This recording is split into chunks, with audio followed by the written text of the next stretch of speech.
Continuamos en Enfoque Matinal para hablar de un tema muy adecuado para estos días, pero qué adecuado.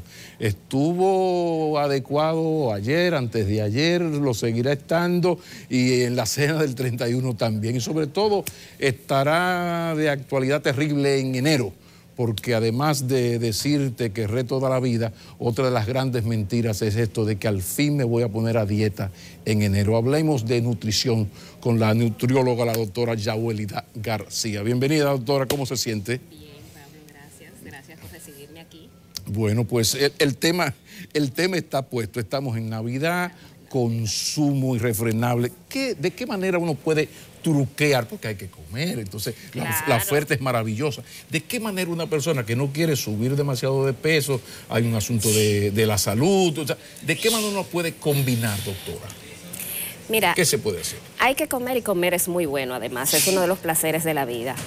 Y es un tema de balance, es un tema de moderación. En estas fiestas, a mis pacientes cuando están en un régimen desde antes de diciembre, exacto, tú pasaste por esa, que están en un régimen y hay un evento, una actividad, una fiesta, ¿qué es lo que yo les recomiendo? Lleva tu alimentación normal, tu dieta normal. El día del evento, entonces, tú te sirves un poquito de todo lo que tú quieras. Okay. Ese es con el paciente normal. El tema es moderación.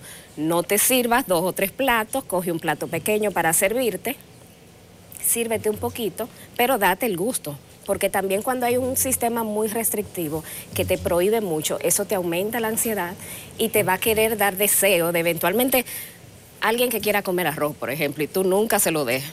El día que se le atraviesa por el frente un plato de arroz se va a volver loco y no se va a frenar.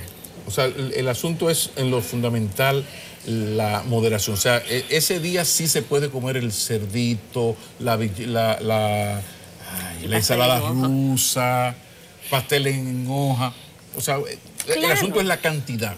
Es la cantidad y un tema muy fuerte en esta época, que no seguir los próximos 3 días comiendo el recalentado y comiendo esa misma comida. Es un día que te vas a dar el gusto.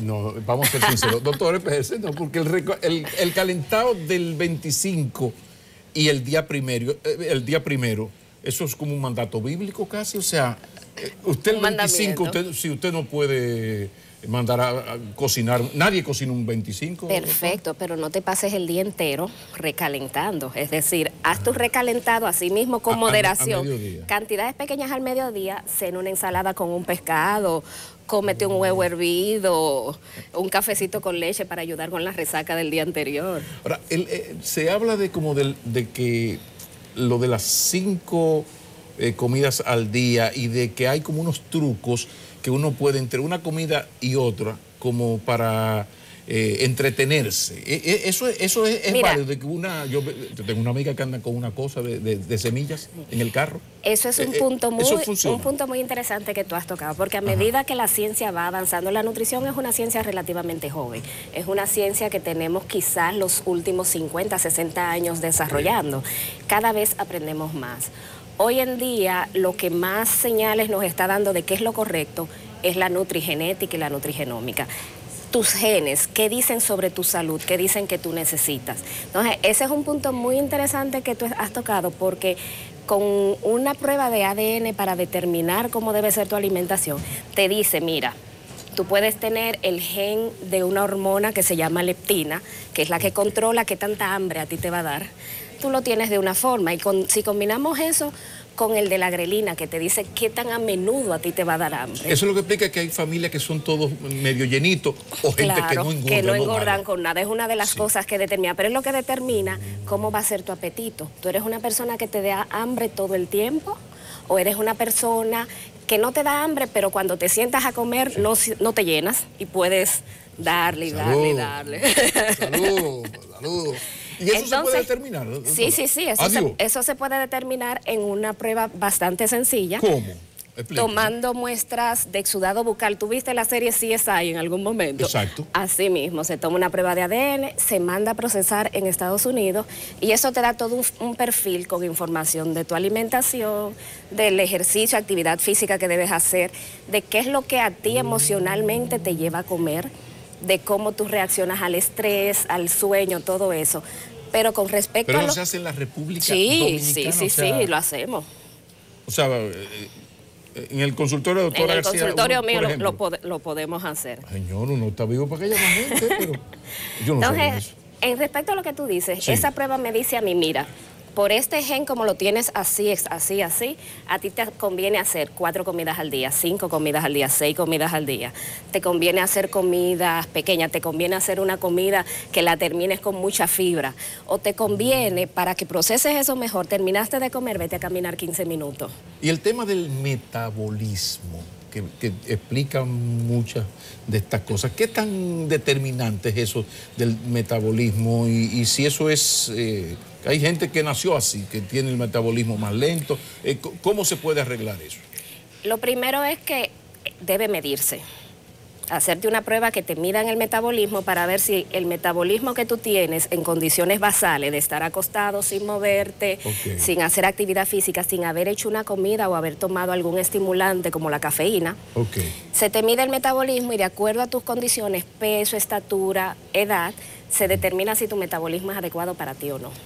Entonces, en base a eso y con implementando, por ejemplo, los resultados de esa prueba, se puede modificar el metabolismo porque me va a decir, mira, la clave del metabolismo es aumentar masa muscular. Porque el músculo es mucho más activo metabólicamente que la grasa. La grasa tiene muy poca actividad metabólica. Nuestros órganos que mayor actividad metabólica tienen son, en primer lugar, el hígado, el músculo, los riñones, y así hay algunos más que van disminuyendo, pero una persona que tenga un exceso de grasa va a tener un metabolismo más lento. Primero que eso también explica en parte lo bien que uno se siente cuando cede a la presión de hacer ejercicios, como que la cosa fluye mejor. Pero doctora, la cultura gastronómica, porque hacíamos la crítica de la gente, viene Semana Santa, el quichu y la cosa, y que viene Navidad, entonces en enero voy, no, lo de crear una cultura alimenticia sana, es tan difícil. Usted nos puede dar algunos tips de qué yo puedo hacer para lograr no coger 20 libras de entonces cuando tengo las 200 volver a... O sea, ese jueguito puede ser hasta peligroso. O sea, ¿de qué manera una persona puede comenzar con algunos tips para aprender a esa comida sana, no esa dieta terrible cada cierto tiempo? Mira, vamos a darle a los televidentes unos cuantos tips. Yo he tenido pacientes que me siento con ellos, los evalúo y les digo, mira, haz esto y esto, sin ninguna dieta escrita y nada más con eso pueden bajar 10, 15 libras por aprender a hacer las cosas diferentes. Entonces, primer tip que le voy a dar, vamos a comenzar desde el inicio del día. Usted se levantó, tome 2 vasos de agua fría. De aproximadamente vasos de 8 onzas estamos hablando, porque en el 2016, 2017 se publicó un estudio alemán que determinó que iniciar el día con aproximadamente 17 onzas de agua, lo primero que se ingiere, te ayuda a aumentar el metabolismo esas primeras horas del día hasta en un 25%. Entonces, eso es algo que no te va a costar prácticamente ningún esfuerzo y ya con eso tú estás ayudando a tu organismo. 2 vasos de agua fría al levantarse. Al levantarse. Viene la otra. El segundo tip, el desayuno. Es importante desayunar. Hay personas que no pueden salir de su casa sin desayunar, pero lamentablemente la mayoría de las personas, o porque salen muy temprano, les cuesta, no están acostumbrados, no tienen el hábito. Pero eso no significa que el desayuno tiene que ser copioso, grande, pesado. Un desayuno puede ser un vaso de yogur, puede ser un huevo hervido, puede ser una taza de café con leche. Lo importante es comer algo o tomar algo que empiece a arrancar, que le diga a tu organismo, mira, empieza a trabajar, yo acabo de comerme esto, tienes que procesarlo, absorberlo, digerirlo, metabolizarlo. Y aquello de desayunar como un rey, comer como... y cenar como un mendigo, eso se mantiene todavía. Yo digo porque hay personas que le gusta mucho unos víveres, como usted ve. Claro. O sea, hay gente, los agrónomos sufrimos y los militares también, de desayunarse muy fuerte. Eso si se lleva el ritmo de antes, de desayuno fuerte, comida moderada y en la cena bajar mucho. Eso tiene un poco de lógica y de base científica y de sentido común. Se supone que si tú haces la comida más fuerte al inicio del día, tú vas a estar en actividad más tiempo que te va a permitir consumir esas energías que estás recibiendo de esa comida. Versus, por ejemplo, la cena, que generalmente las personas cenan y poco tiempo después se acuestan a dormir. Pero realmente una taza de mangú tiene el mismo contenido nutricional, no importa que te lo comas a las 8 de la mañana o a las 8 de la noche. El tema aquí sigue siendo balance y moderación, porque no a todo el mundo, hay gente que le gusta desayunarse así y eso está muy bien, para el que le guste. Entonces, su trozo, doctora, de su trozo. Si a usted le gusta desayunarse con sus víveres, hágalo, pero reduzca la cantidad un poco.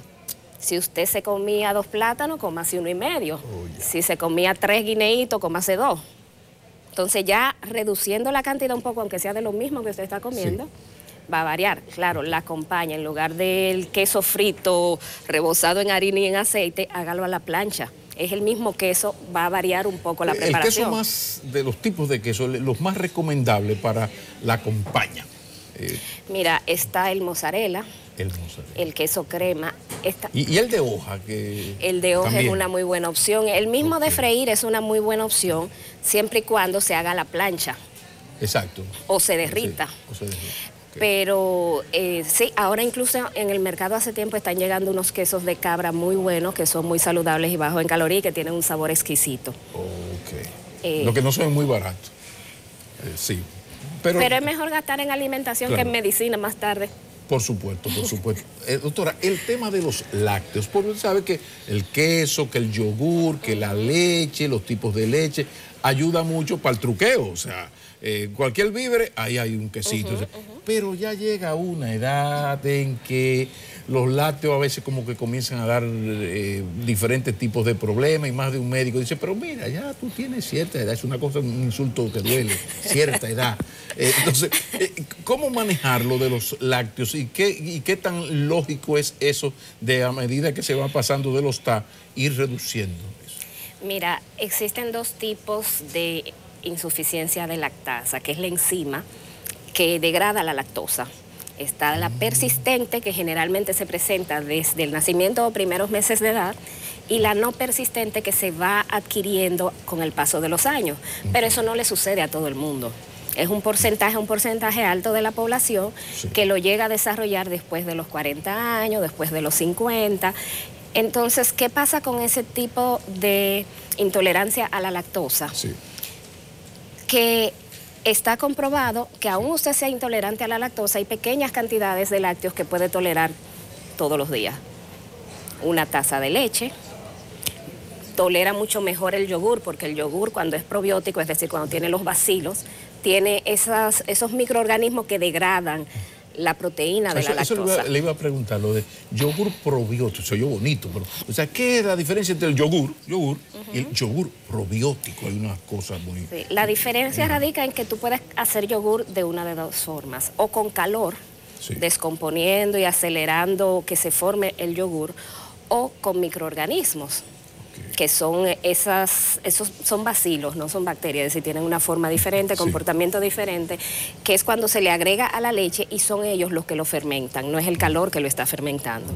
Entonces, el probiótico es el que tiene esos bichitos, esos bacilos, que son parte de la flora que nos puede ayudar a digerir mejor la comida, entonces es más saludable un yogur que tenga esos microorganismos que un yogur que simplemente haya sido hecho con calor. ¿Podría utilizarse como un postre, sustituto claro. Digo, el dulce vanilejo es una cosa aparte, ya es cosa mundial, de interés mundial, pero sí se puede poner como una alternativa el yogur probiótico. Claro, porque incluso tenemos heladerías que son de yogur. Tú puedes coger el yogur probiótico, licuarlo con frutas, congelarlo y hacer un helado. Perfectamente. O el comerte el mismo yogur con fruta y quizás un toquecito de miel. Doctora, hay un problema que más de uno se habría enfrentado a él, y es que nada es tan bueno que no traiga algo malo. Ahora el problema de la población es el exceso de información. O sea, si yo no tengo la posibilidad o el tiempo, no lo que sea, de ir donde el especialista, a mí se me ocurrió ir donde el doctor Google, pobre de mí. Sí. Porque te pone X preguntas de nutrición y sale 1.8 millones de respuestas en 3.2 microsegundos. Y no necesariamente las que salgan primero van a ser las más confiables. ¿Qué puede hacer ese ciudadano que le gusta este asunto de todo pasarlo por... Incluso la doctora le dice una cosa y va donde una doctora, saludo a Leslie Paola, va donde la doctora y ella hace un estudio antes. ¿Cómo parámetros para hacer esa investigación? Bueno, lo primero es que tienen que saber que hay páginas muy populares en el Internet que se crean a base de la colaboración de individuos. Wikipedia, por ejemplo. Wikipedia es una página donde mucha gente entra a buscar información, pero yo puedo entrarme en cualquier tema de Wikipedia, escribir y dar mi colaboración, y eso no necesariamente es cierto.